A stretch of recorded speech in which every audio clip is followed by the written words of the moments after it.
I saw the text as soon as it came through. Hey, don't forget the company party tonight. Can't wait to see everyone face blowing a kiss. It was from her, my wife, and at first it felt normal, cheerful, casual, even mundane. But the second I read it, my stomach dropped. I already knew what was coming. Not because I'm a psychic, not because I've seen the future, but because the truth had been creeping into my life in whispers, little signs I hadn't wanted to hear. For weeks, things had been off. Small things, subtle but unmistakable once you start noticing. A phone face down on the table whenever she entered the room. Quick texts she would hide as soon as I glanced over. Missed calls in the middle of the night with a faint hint of laughter in the background. And her excuses, always rushed, always a little too polished. "It's just work," she'd say, and I'd nod, pretending to believe her, pretending to ignore the nagging gut feeling twisting in my chest. The company party. She had been looking forward to it, or at least she'd said she was. But I knew that's not why she really wanted to go. There was someone else, a man at her office. I didn't know the details, not yet, but I felt it in my bones. The excitement in her text wasn't just professional. It was personal, dangerous. I tried to focus on other things, tried to brush it off. I cooked dinner like I always did, set the table, poured 2 glasses of wine. She kissed me lightly on the cheek, smiled, and left, and then the quiet settled. The kind of quiet that presses against your ears and makes your own thoughts feel like a drumbeat in your skull. I couldn't stop thinking about the phone. That little device had become a lockbox for my suspicions, and I was almost afraid to check it, yet compelled at the same time. When I did, I found it, a string of messages between her and someone named M. Innocent at first glance, a friendly exchange about reports, deadlines, and weekend plans.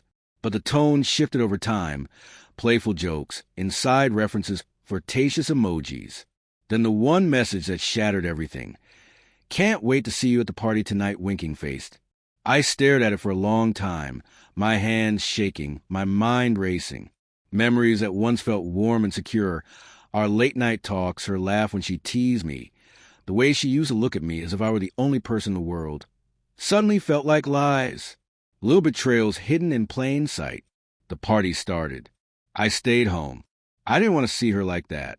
Not dressed up, laughing, leaning in close to someone else while pretending to enjoy the music and lights. I imagined every detail, every subtle glance and touch, every whispered word that wasn't meant for me. My heart ached with the weight of anticipation. The torment of not knowing exactly what was happening, but knowing enough to feel broken. Hours later, she came home, perfume clinging to her clothes, hair slightly disheveled, cheeks flushed. She smiled at me, and for a moment, I wanted to believe in a lie, the illusion that nothing had changed. "Hey," she said, voice light. "Party was fun." "Yeah." I asked, voice steady though my chest felt tight. "Did you enjoy yourself?" She hesitated, just a fraction, before nodding. I caught the flicker, the slight twitch in her eyes that betrayed more than words ever could. I knew. I didn't need to ask, didn't need to see the evidence.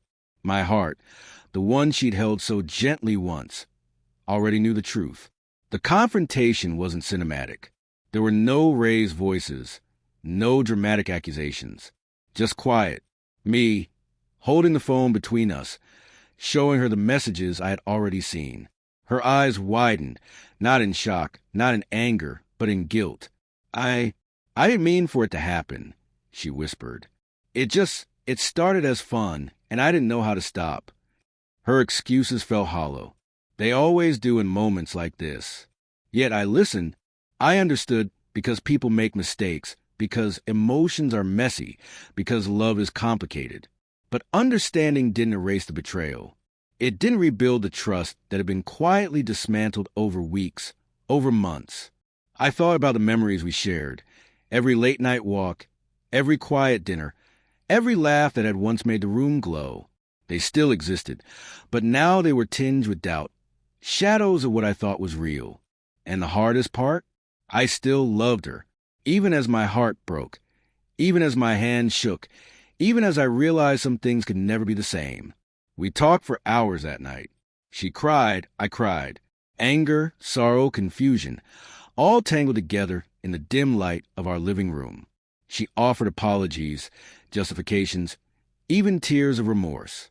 I offered silence, the kind of quiet that speaks louder than any word, because sometimes love isn't enough. Sometimes you have to protect the pieces of yourself that remain.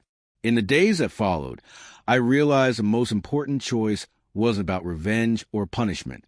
It was about survival, emotional survival, dignity, and self-respect. I chose to step back, to rebuild my life from the fragments she left me with.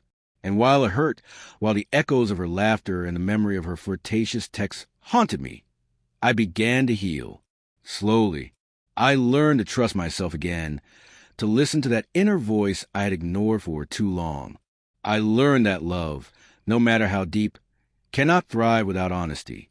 And I learned that heartbreak, while agonizing, can also be a teacher, if you let it. She texted me about the company party. But I already knew what was coming, and now I know something more important. I don't need to wait for betrayal to find me again. I've found the strength to face it and to walk away with my head held high.